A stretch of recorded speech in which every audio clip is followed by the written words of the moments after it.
Welcome to our video today.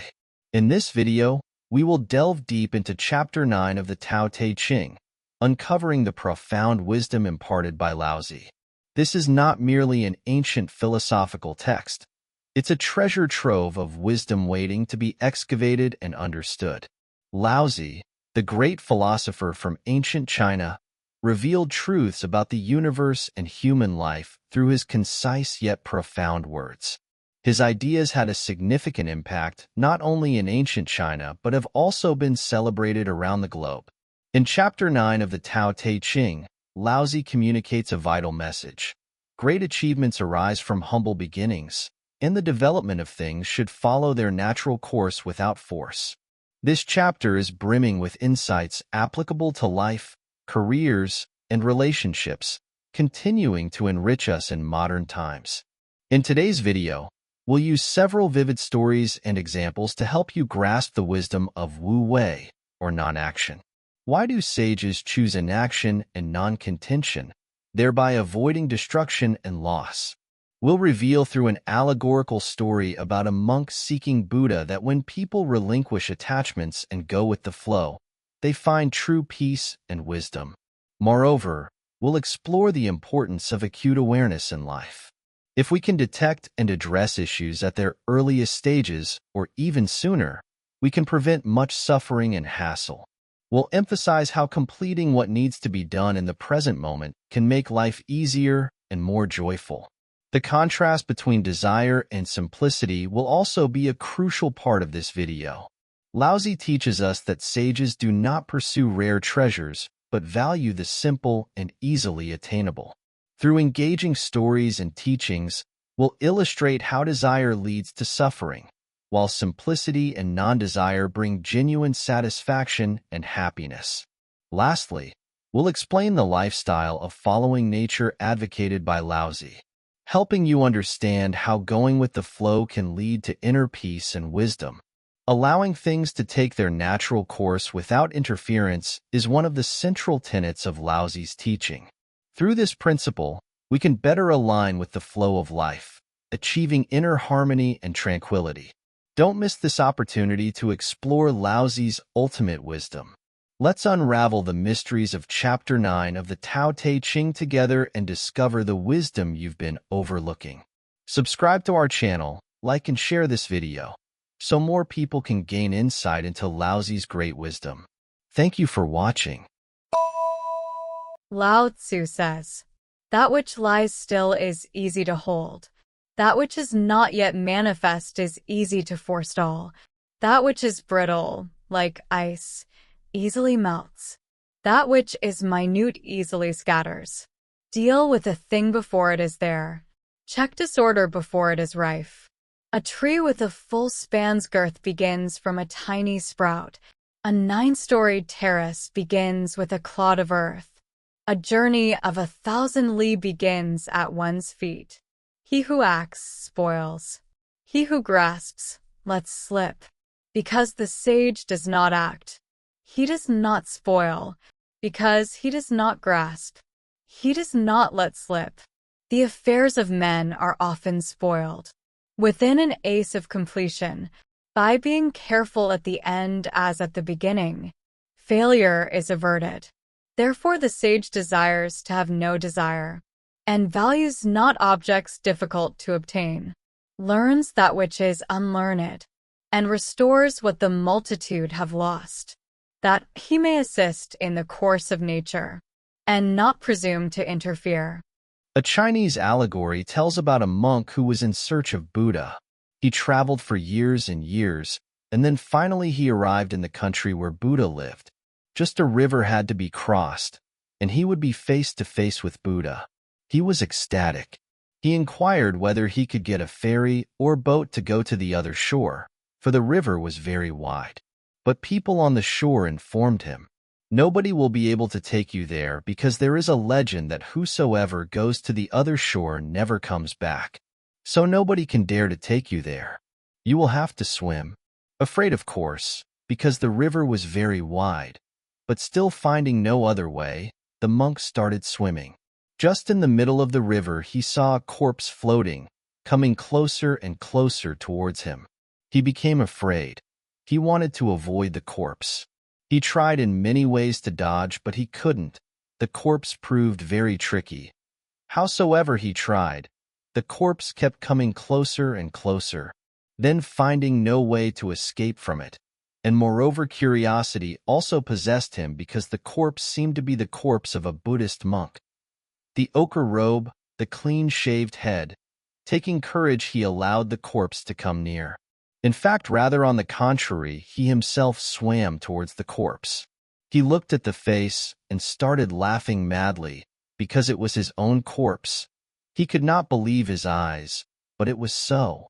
He looked again and again, but it was his own corpse.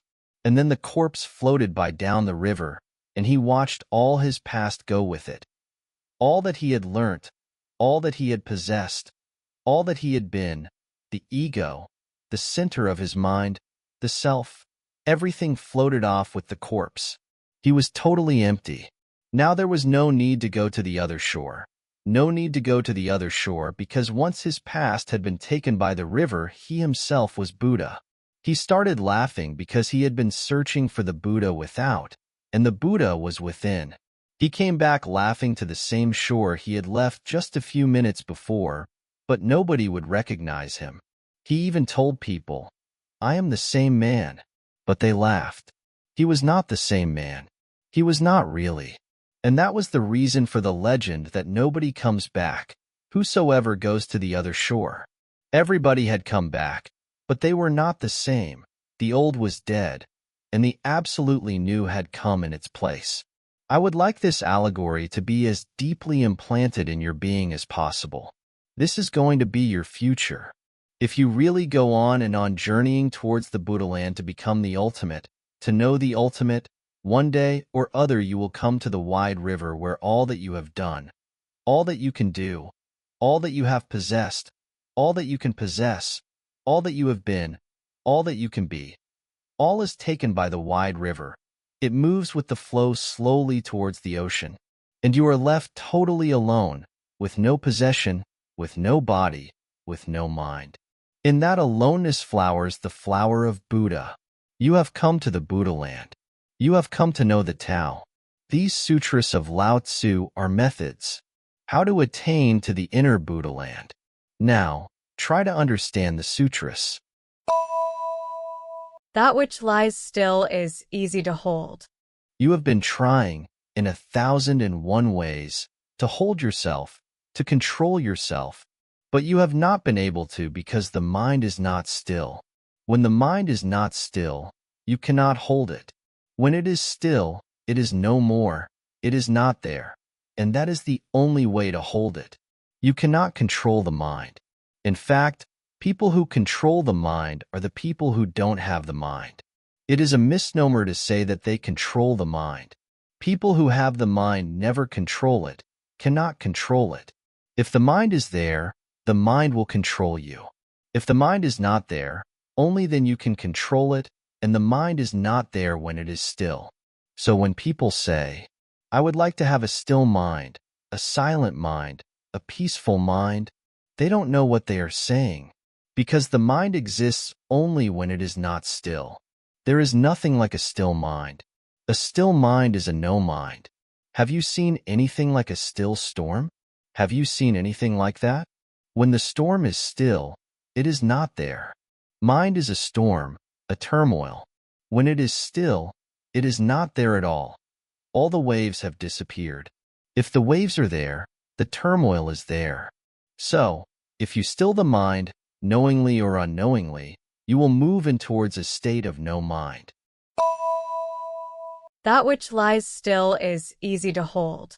In fact, there is no effort to hold it. It is so easy. To say it is easy is not good because easy also indicates a little difficulty in it. It is a category of difficulty. Difficult and easy have the same quality. They differ in degree, in quantity, but not in quality. No, it is not good to say easy. That's why Lao Tzu says again and again that the truth cannot be said. When it is said, it is no more the truth. But he has to use language as I have to use language, and all language is irrelevant to the innermost phenomena, to the innermost experience. All language is irrelevant. Remember that? Just use the language. Language is used as a pointer. I show you the moon in the sky by my finger. My finger is not the moon. It is a pointer. Don't cling to it. Forget all about it. When I was showing you the finger, I was not showing you the finger. I was showing you the moon. The finger is irrelevant. The same thing can be done by a stick or something else. Any pointer can do it, and the pointer has no relationship with the moon. The whole language works as a pointer. Lao Tzu has to say something which is not exactly so. That which lies still is easy to hold, but he is pointing in the right direction. If you want to hold yourself, if you want to control yourself, if you want to become a master of your own being, if you don't want to be a slave, and a slave of so many masters, everybody manipulating you, maneuvering you, controlling you, oppressing you, exploiting you, enemies, friends, those who are close kith and kin, and those who are foes, all maneuvering you, trying to control you. If you want to be a master of yourself, the only way is to still the mind, to slow down its process, to slow down its madness. As mind is, it is running madly. Slow down the process. Persuade it to walk fast but not run. Then persuade it to walk slowly, not to walk fast. Then persuade it not to walk at all, but to stand still. By and by, persuade it towards a slower process. As mind slows, you will be able to see the gaps between two thoughts, and in those gaps, you will find yourself. In those intervals, one thought has gone, another has not yet come.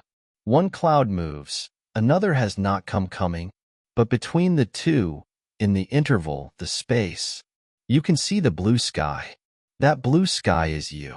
And once you have the glimpse of who you are, you slow down the mind more and more because it's so blissful.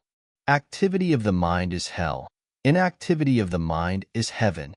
And complete disappearance of the mind is moksha. There is no word in English for moksha, so I am using the same word. It means beyond all dualities, heaven and hell both, where there is neither pain nor pleasure, but simply you in your absolute purity, aloneness. That which lies still is easy to hold. That which is not yet manifest is easy to forestall. And always remember, when a disease has taken you, it is difficult. It can be cured, but it will take time. It could have been prevented if you had become aware before it became manifest. In Soviet Russia, a new photography is developing every day, a photography of very, very great potential. They call it Kirlian photography. Kirlian has developed very sensitive films which can take photos of your aura, of your electric body. Through those photographs, it has become possible to see if you are going to be ill within 6 months. The photograph will show, right now today, that after 6 months you are going to become a victim of TB or something else. You are not aware of it at all. No physician could say that you are going to be ill. You may appear perfectly healthy. The disease is not yet manifest. It has not come to the physical body. It has not even come to the mind. It is still in the electric body, which is the subtlest thing in you. What religions have been calling the astral body. The word astral comes from the word for star. Astral means the star body, made of the light of it. It means the electric body. That's why the science of stars is called astrology. Now Kirlian has developed a very scientific device to predict diseases, and he predicts 100% correct. And when he says, this disease is coming, nobody can believe it. No physician can check it anywhere. It is nowhere. Because the physician can check at the most the body, and no psychiatrist can check it anywhere because he can check only the mind. It is still deeper, unmanifest, in the astral. And Kirlian says it can be treated there, and then it will never come. This seems to have a very, very great potentiality for the future. Some day or other, every hospital is going to be experimenting with the astral body. then only can diseases disappear completely, because they will be treated before they ever come to you, before you ever become aware that they are there. This is what Lao Tzu is saying about the innermost phenomena of your being. They're also the same thing is happening. If you slow down the process, you can see anger is coming. You can see it. Anger has 3 stages. Anger is there first in the seed, in the astral. If you are very, very alert, you can feel the coming of the storm. It has not come. It is knocking at the doors. The knock is very subtle, but it can be heard. You don't hear it because you are such a crowd within, such noise, chattering, that the subtle noise cannot be heard. But if you become a little silent, you will know of anger before it reaches you. Then it can be treated very easily. The second stage is when the anger has taken possession. Then it is almost impossible to push the force back. In fact, you are so much possessed that you are not there to control it. When you are angry, you are not. Only anger is. Your total being is taken possession of. It may be only for a single moment, but you lose yourself in it. It envelopes you. You will do something which you will repent. But you are helpless, a maniac, a madman. And then the third stage, when the anger has gone, then everybody becomes aware. When the anger has gone, then even the most stupid person becomes aware.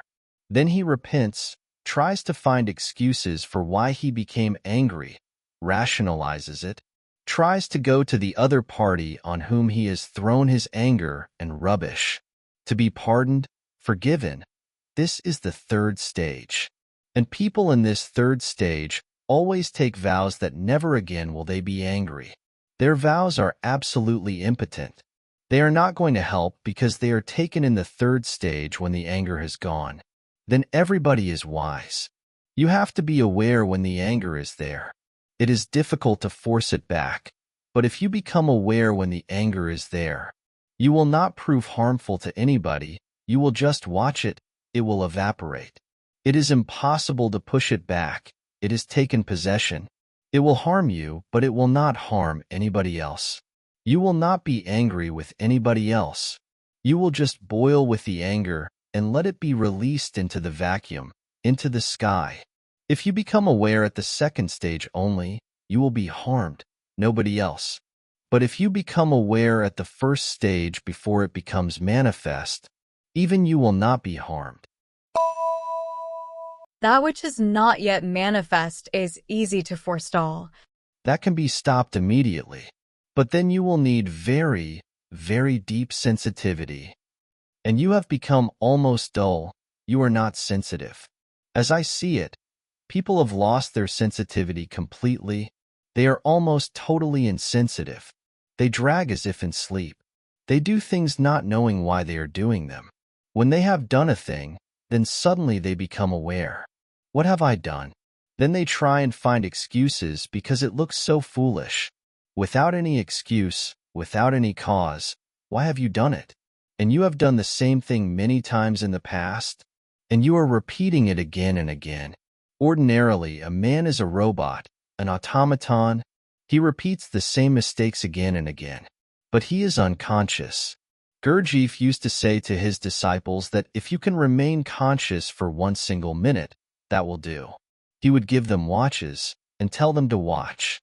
Look at the watch. Watch the hand which shows the seconds, and remain alert that you are watching. And whenever you feel that you have missed the awareness, immediately report it. It was almost impossible to find a man who could be alert for 60 seconds. That is, 1 minute. After 3, 4 seconds, the gap, you have forgotten. Your mind has moved somewhere else. Then suddenly you remember again. Then again you start watching.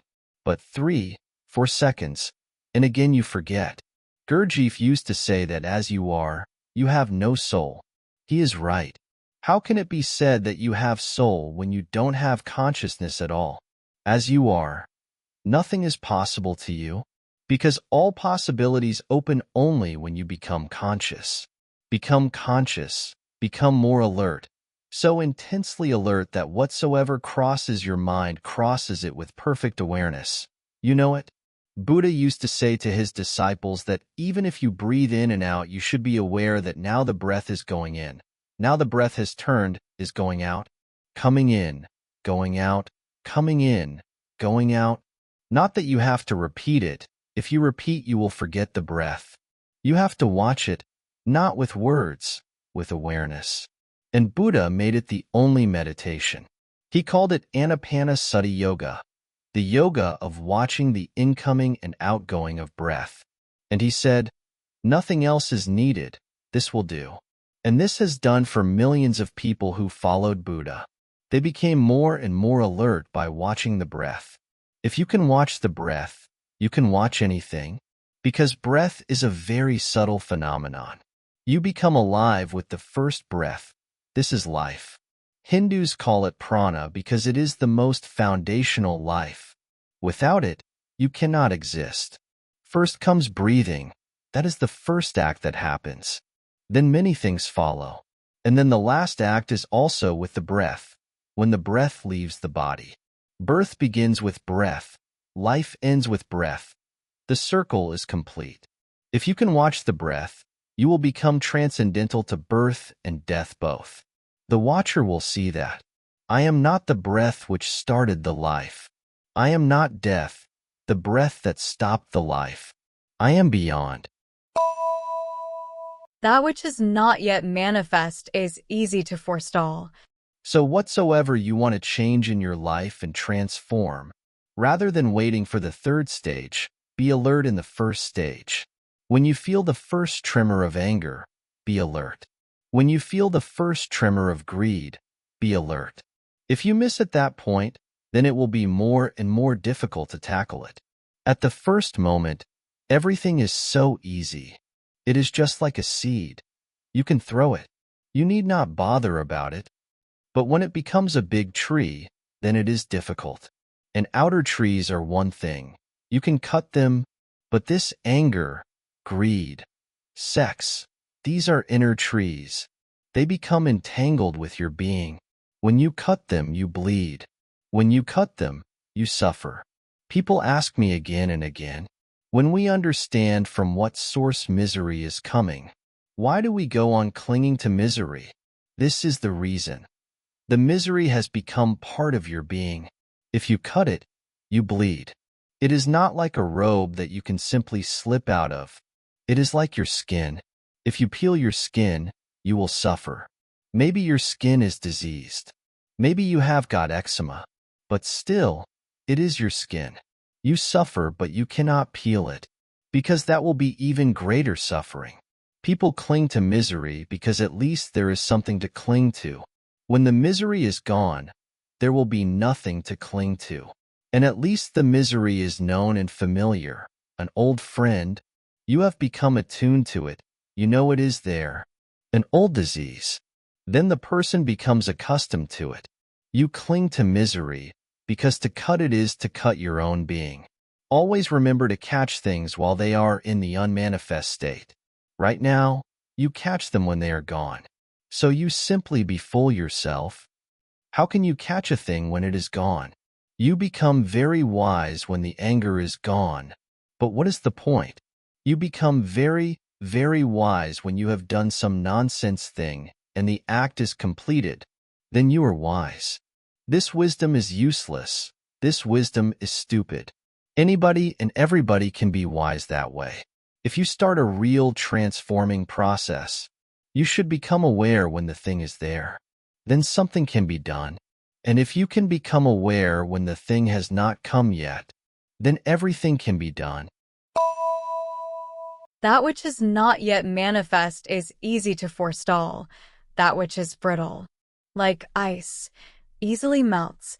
That which is minute easily scatters. Deal with a thing before it is there. Looks absurd. You also deal with a thing when it is not there. And Lao Tzu also says deal with a thing when it is not there, but before. The difference is of after and before. You deal with the anger when it is not there but gone. And Lao Tzu says deal with it when it is not yet there, has not yet come. Deal with a thing before it is there, and you will have a totally different quality to your being. You will have virginity, innocence, an uncorrupted being. Check disorder before it is rife. Don't wait and don't postpone. Don't say, "We will do it tomorrow." The tomorrow never comes. Tomorrow has never been there, will never be there. It is just an image in the mind. It is always today. That which exists is always now. This moment only exists. If you want to do something, do it here and now. Don't postpone, and don't say, "It is such a small thing, we can take care of it tomorrow." Nothing is so small. If you are not alert, by the time tomorrow comes, this thing will be great and big, and then you will be in difficulty, and it may not be possible tomorrow for you to tackle it. Never leave problems incomplete. That is how you become burdened. Always live a life which is moment to moment complete. Whatsoever you have to do it now. Whatsoever you have to say it now. Whatsoever you have to be it now. Don't say, "Tomorrow." Tomorrow is the fool's land. That is the way stupidity goes on. Postponing. If you can complete everything this moment, you are always fresh for the next moment. There is no hangover. And if death comes to such a person, he is always ready and happy, because he has never left anything incomplete. He is always ready because he is always complete. Death comes to you, you will be in trouble, because 1,001 things are incomplete, and you would like to have a little more time, because you always wanted to do some things, and you have never done them. In fact, useless things you have completed, and useful things you have been postponing. If you postpone anger for tomorrow, that may be good, but you never postpone anger for tomorrow. Anger you do right now. Love you postpone for tomorrow. Greed, you do it now. Sharing you postpone for tomorrow. Violence, you do it now. Compassion, you say, "We will see tomorrow." All nonsense you do right now. You don't wait for tomorrow. And all that is beautiful, you go on pushing away for some other day. Misery you never postpone. Bliss you always postpone. So when death comes, you have led a miserable life. And blessings, benedictions, you have been postponing. And now comes death, and you cry and you weep, and you say, "A little more time, because I have never lived really." Do just the opposite. Bliss this moment. Misery can be postponed. There is no hurry. And if you are blissful this moment, misery will never happen, because this moment is the total, all that is there. The next moment comes, and that moment will be coming out of this moment. If you are blissful this moment, the next moment will come more blissful out of it. And when death comes, you will say, "I am perfectly ready, because I have been postponing only miseries. So it is good you have come. Now there is no need. Now the tomorrow disappears completely." This is what a wise man goes on doing. He tackles every problem this moment. He tackles every situation this moment. Much energy is released if you complete things. Have you watched it in yourself? If you don't complete a thing, it remains on your head, knocking, to be completed. Until you complete it, it goes on hovering around you, haunting you. It may be a small thing, but it goes on hovering. Finish it. If you can complete everything each moment, and I say it can be done because I do it, so I am not talking theoretically. I am talking absolutely practically. It can be done. It has been done, but by very few people. Once you know the knack of it, you will laugh at yourself. It is so simple. Just like a key you move and the lock opens. If you observe, you will see. If you have completed everything, in the night, dreams will disappear. Because dreams are incomplete experiences of the day which are trying to complete themselves. And if dreams disappear, then thoughts will disappear. Because dreams and thoughts are the same thing.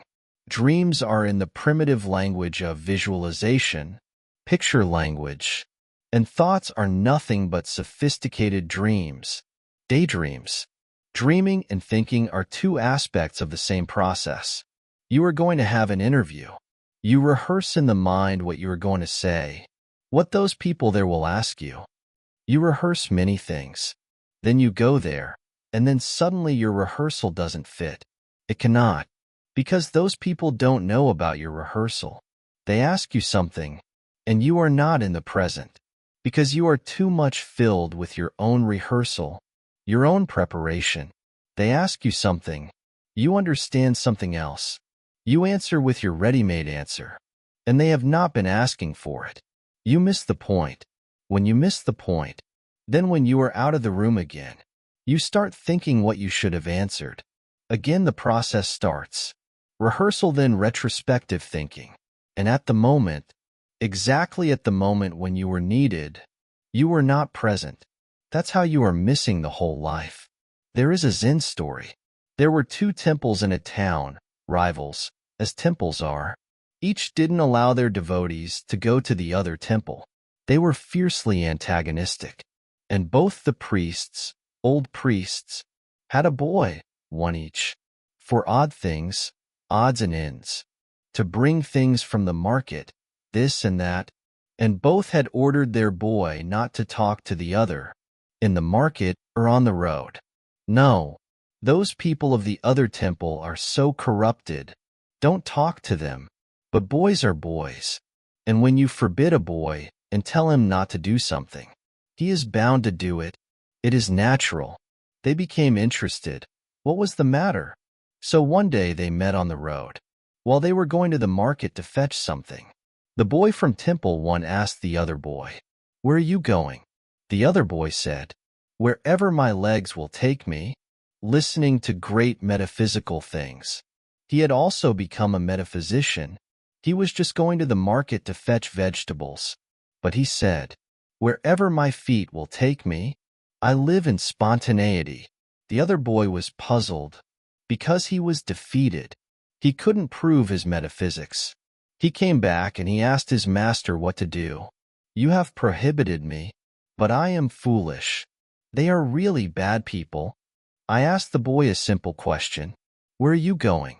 And he started talking nonsense. But he defeated me. I feel hurt.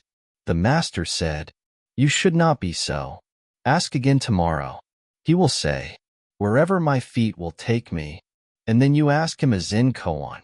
If you had no feet, then where would you go? Then he will be put right. The next day the boy waited for the other boy to come. The other boy came. The first boy was ready. He asked, "Where are you going?" The other boy said, "I live spontaneously. Wherever the wind will take me." He never talked about feet. The first boy was at a loss what to do. These people are really very cunning, and not reliable either. He has changed. He came back very angry and said to the master, "You are right. These people are very contradictory, inconsistent, not reliable at all." I was ready. But the boy had changed his mind. He said, "Wherever the wind takes me, I am like a white cloud." So what to say? Because clouds don't have any feet, legs. So how to? The master said, "I know them well. These people are very inconsistent.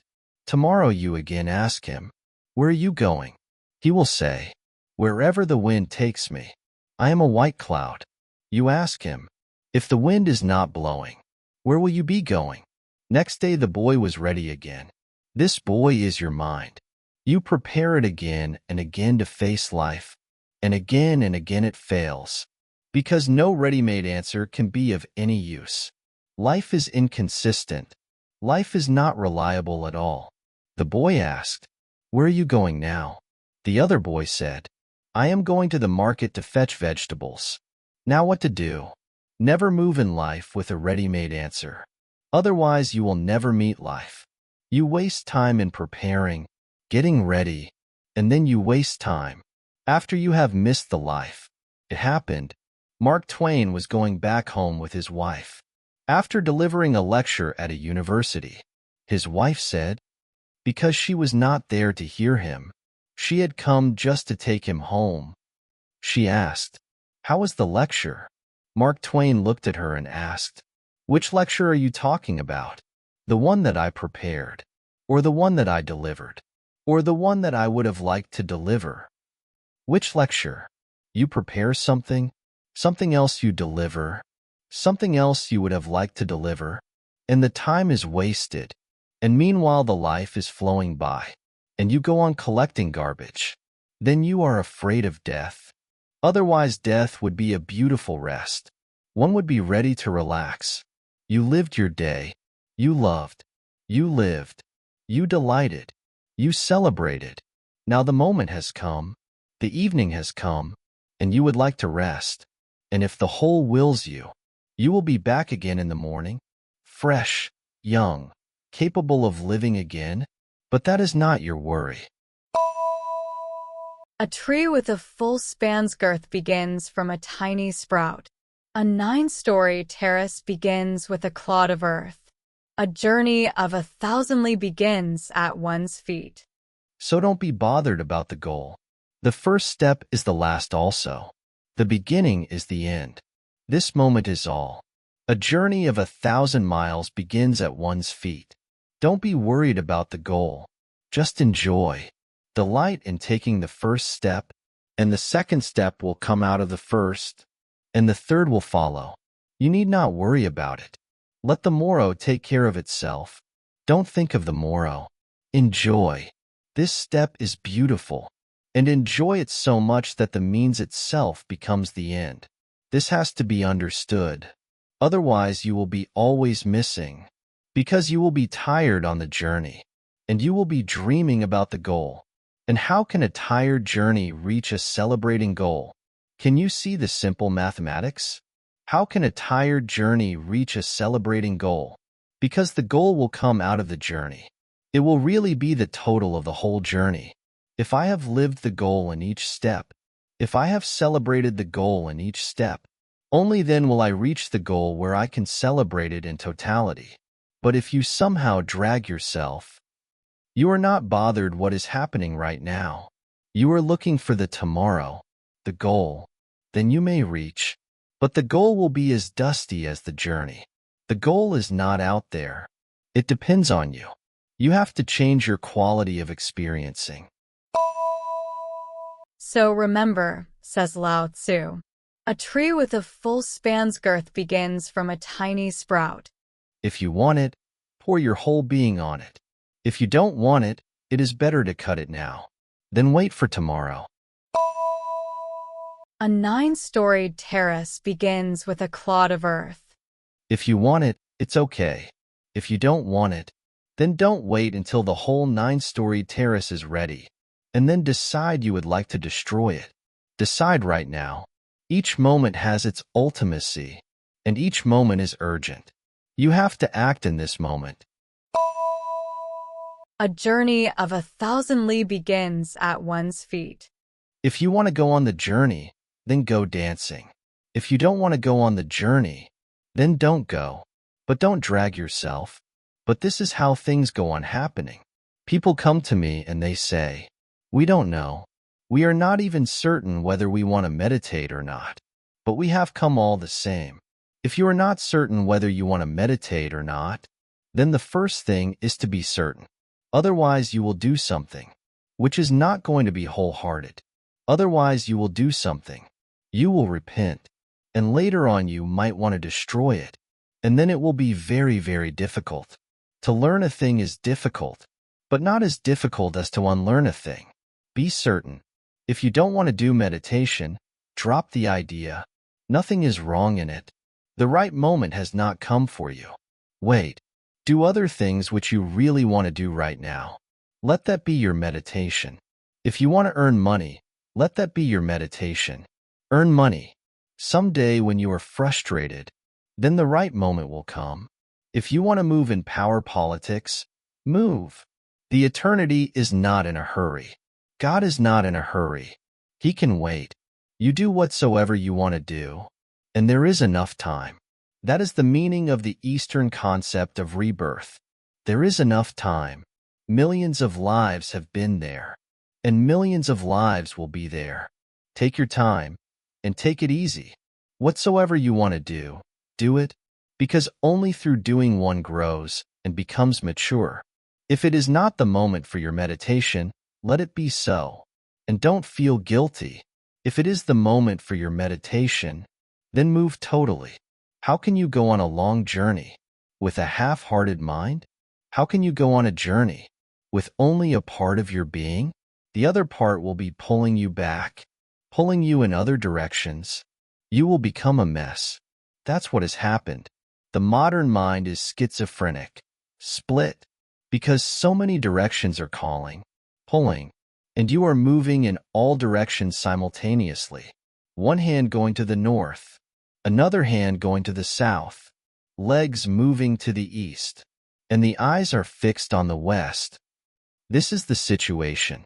If you fall apart, it is natural. It is not an accident. If you feel that you are not together, obviously it has to be so. How can you be together? Decide. Be certain. And decide on the first step, so not a single moment is wasted unnecessarily. A journey of 1,000 li begins at one's feet. He who acts spoils.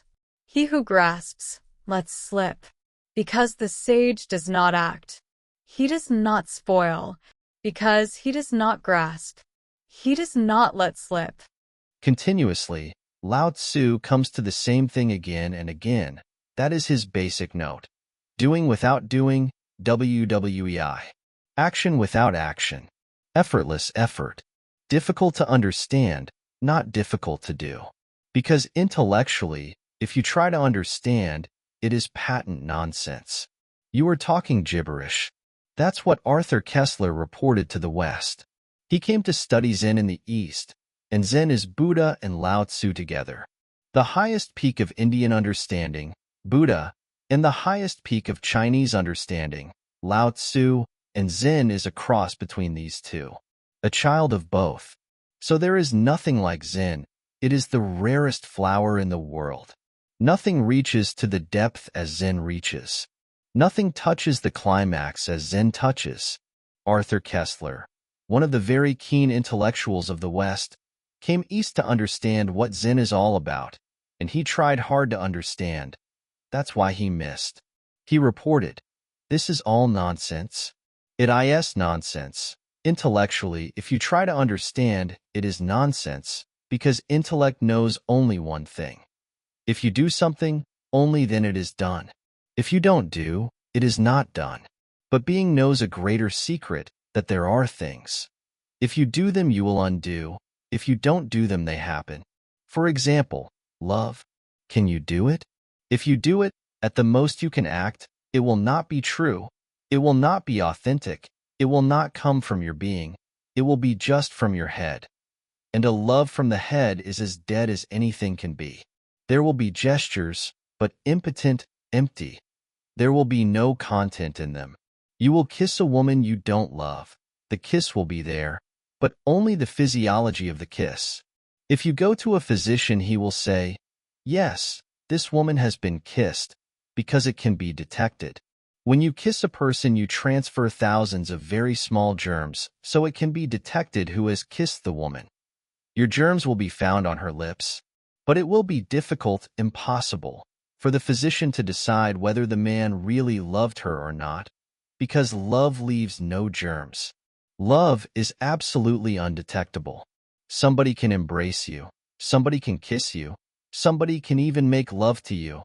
Without love, all these gestures can be done. They will be hollow and empty. They will be dead, and your heart will know that the man is doing the movements or the woman is doing the movements, but she or he is not in it. You cannot do love. Either it happens or it doesn't happen. You have to wait for it. You cannot manage and maneuver. You cannot manipulate, because love is greater than you. How can you manipulate it? You can at the most allow it, or you can hinder it, but you cannot force it. It is just like when the sun has risen. You can close your doors, then the rays will not enter your house. You can live in darkness, and the sun will not knock at your doors, and he will not try to force his way in. He will not in any way interfere with you. If you are happy with your closed doors and darkness, it is okay with the sun. He is not worried. You can open the doors, and the sun enters, but you cannot bring the sun in. You cannot force the sun in. The sun is there. You can hinder or you can allow, but you cannot force. You cannot catch hold of the rays, fill a bucket with the rays, and carry it into your house. That won't do. Bucket will come in. Rays will be left behind. Love is greater than you. If you want to love, you have to be a non-doer. This is WWEI, action in inaction. But forget love, because love is a rare phenomenon. So many people think they love, but it is as rare as any other great art. Many people, bathroom singers, think they are singers, but they are just like bathroom lovers. Very, very few singers are there whose song carries their inner silence, who sing that which cannot be sung, who try to convey that which is inexpressible, ineffable. It happens rarely. You can make poetry, but poets are rare in the world. Poetry can be made by anybody. In fact, everybody tries some day or other to write poetry. There is an age when everybody is foolish enough to try poetry, but then one drops it. You can have the rhythm, the meter, the grammar, everything right, and still the poetry is not there.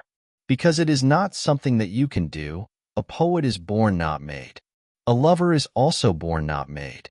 It is as rare as a great poet, as rare as a great musician, as rare as a great painter. But at least about love, people can console themselves that they also are lovers. Everybody thinks that he loves, but the experience is very, very rare, because to love is to know the greatest secret of WWEI. You will become enlightened if you love.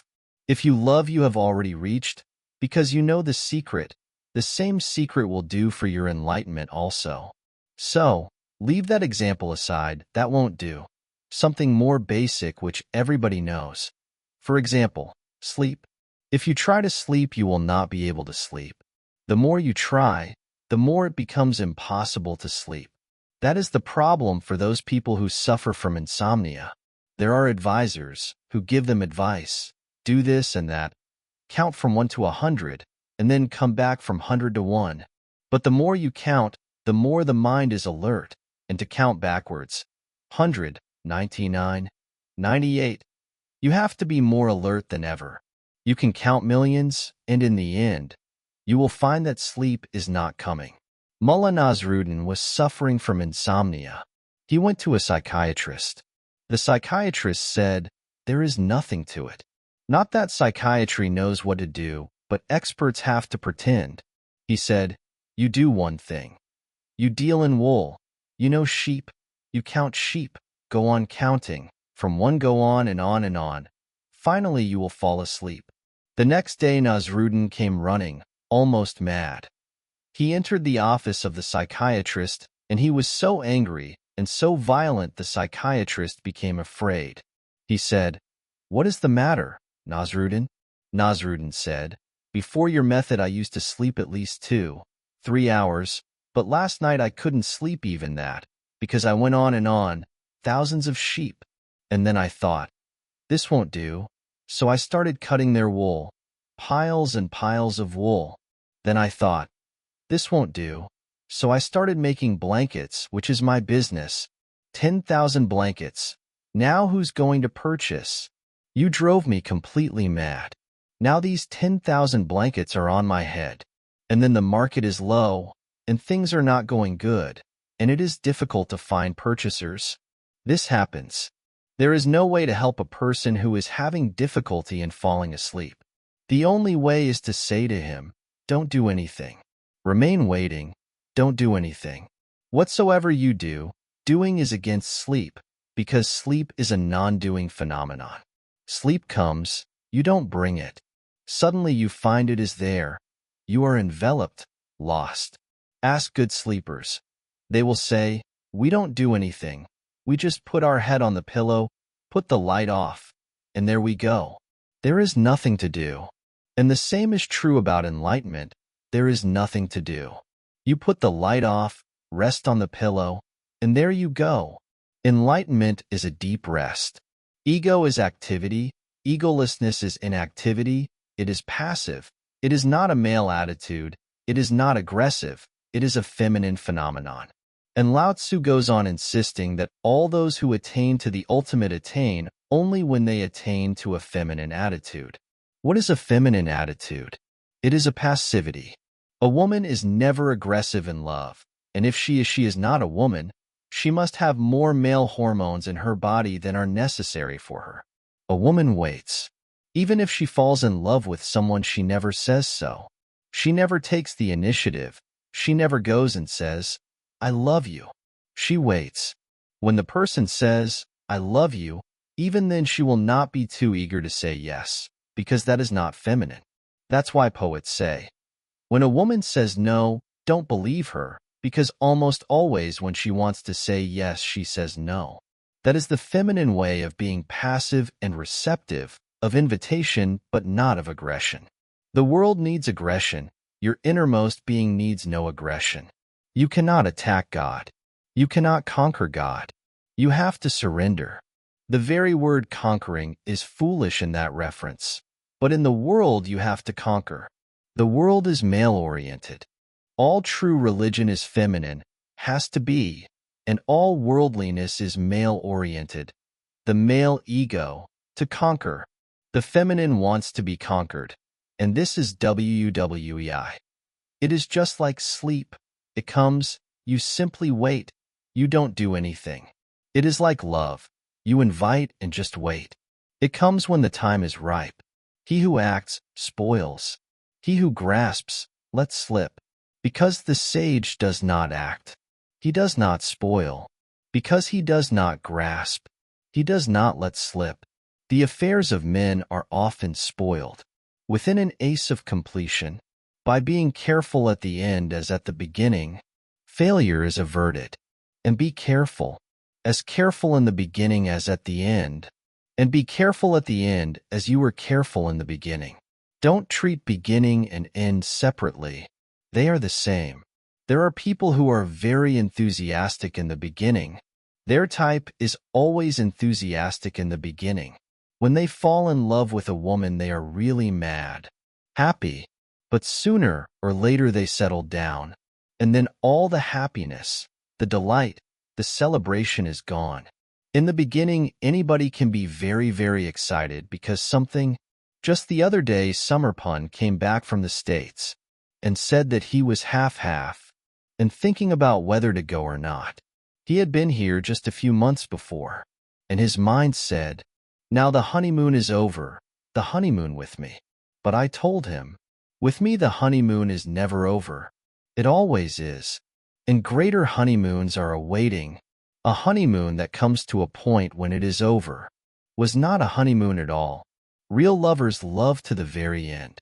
On the last day, they are as deeply in love as they were on the first day. Their love is not an excitement. Excitement is feverish. You cannot remain in fever forever. You have to settle and become normal. But real love is not like fever. It is like breathing. It goes on and on. A honeymoon that ends was not a honeymoon at all. If there is love, the whole life becomes a honeymoon. Each moment of it is new. Each moment brings new revelations. So I told Samarpan, you just wait. A greater honeymoon is ahead.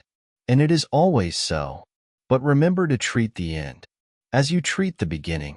By being careful at the end as at the beginning, failure is averted. Therefore the sage desires to have no desire, and values not objects difficult to obtain, learns that which is unlearned, and restores what the multitude have lost, that he may assist in the course of nature, and not presume to interfere. The sage desires to have no desire. The only desire worth desiring is that you should have no desires, because all desires create misery. Desire means you have moved. Life is here. Desire is always somewhere else. Living is in this moment. Desire is always somewhere in the future. Desire is postponement. Desire is dream and hope. Desire is not reality. In the East we call the world illusory, may. Not because these trees there are illusory, no. They are as real as you are. Not that the mountains are unreal and the Himalayas are not real. They are as real as you are, more so. Then why do we call the world illusory? By the world we mean the world of desire, not the world of things. The world of your desires that surrounds you. That is illusory, Maya, a dream. And because of that world, you cannot live this world which is real. If you drop all desires, you are face to face with reality. You encounter reality. You start living it. And that is a benediction. That's a beautiful moment. If you miss that, you miss all. If you attain to that, you have attained all. The sage desires to have no desire. It is reported of Junaid, a Sufi mystic, that he became very high in his purity, in his attainment, in his renunciation. Then one day a messenger from God came to him. Remember, these are parables. Don't take them literally. The messenger from God said, God is very happy with you. You have earned much. Now you can ask for whatsoever you desire. Junaid started laughing. He said, this is foolish, because my master has told me to leave and drop all desire. So I have dropped all desire. And you come when I have dropped all desire. You should have come a little earlier. This is absolutely foolish. Now I have no desires. And you are there. And you say, ask. Whatsoever you ask for will be fulfilled. Now your coming is useless. But the messenger insisted. He said, this will be an insult to the divine. You have to ask for something, because when God wants to give, you cannot say no. It is a gift. You take it, whatsoever, anything, but you have to ask. So Junaid closed his eyes. What to do? He was in a fix, because all desires had dropped, and now there was no desire. Then he opened his eyes, and he said, then tell God that my only desire is that I should have no desires ever. Fulfill my desire, the desire to be desireless. It is not a desire really. It is a dropping of all desire. If it is a desire, if it really is a desire, that there should be no desire, then this desire is enough to become a barrier. No, it is not a desire. It is just a way of speaking. The sage desires to have no desire and values not objects difficult to obtain. He values things which are easy to obtain. You value things which are difficult to obtain. The more difficult, the more you value them. The value of a Kohinoor is not the value of the Kohinoor. It has this value because it is difficult to obtain. If there were Kohinoors all around, on every street nobody would bother about them. Who would think about them? But it is difficult to obtain. The rarity of it is the only cause of its value. Otherwise you cannot eat it. You cannot drink it. If you are alone, the whole humanity has disappeared, and you have the Kohinoor. What will you do? You will throw it away. Because what is the point in carrying it? A sage values not objects difficult to obtain. Simple things he values. If he can get food for his hunger, he is so happy that even Alexander was not so happy when he became the great emperor of almost the whole of the world. When he is thirsty, if he can get a little water to quench his thirst, he is so happy that you cannot believe it. Little things which are not difficult to obtain, he values. That's why he lives in peace. You value difficult things. You will live always in a turmoil. Your life will be a nightmare. And when you have obtained those difficult things, there are things still more difficult to attain. And it goes on ad infinitum. There is no end to it. Learns that which is unlearned. When you were born, you did not know anything. You carried no information with you, no knowledge, but you carried consciousness, awareness, alertness, being you carried, not knowledge. A sage tries to become again a child. He tries to know that which cannot be learned, which is already within you. There is no need to go to any school to learn about it. In fact, you can learn other things only because that unlearned being is there already inside you. That's why you can learn other things. Learns that which is unlearned, and restores what the multitude have lost. What have you lost? The innocence of a child. He attains to it again. He restores it. Sainthood is not something new. It is just restoring the innocence of a child. That he may assist in the course of nature and not presume to interfere. He wants only one thing, that he becomes a part of nature, and not an interfering ego, that he flows with nature, and does not fight with it, that he goes with the river, and there is no fight and resistance in him.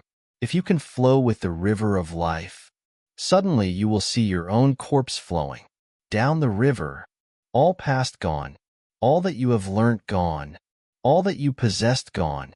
Pure simple being is there, and that is what a Buddha is. The word Buddha means one who is awake, not asleep. You become a Buddha by seeing your ego, your possessions, your learning, knowledge, everything, your corpse, the dead past, being taken by the river. If you float with the river, sooner or later you will come to encounter your corpse. If you fight with the river, then you will never come to encounter your own corpse. And blessed is the man who has seen his own corpse flowing down the river of life. Closing thoughts. Critical thinking for moving forward. We deeply appreciate you watching today's video. Hopefully, through our exploration, you gained a deeper understanding of Chapter 9 of the Tao Te Ching and a better grasp of the profound wisdom conveyed by Lao Tzu. These ancient philosophies were significant in the past and remain relevant, offering guidance in modern life. Through today's content, we saw the importance of prevention before problems arise and swift action at the onset of issues. This foresight can help us avoid many unnecessary troubles and pains in life. We learned the significance of starting small and progressing gradually, a crucial principle for both personal growth and career development. We also delved into the concept of Wu Wei, or non-action. Lao Tzu's idea of non-action does not mean doing nothing.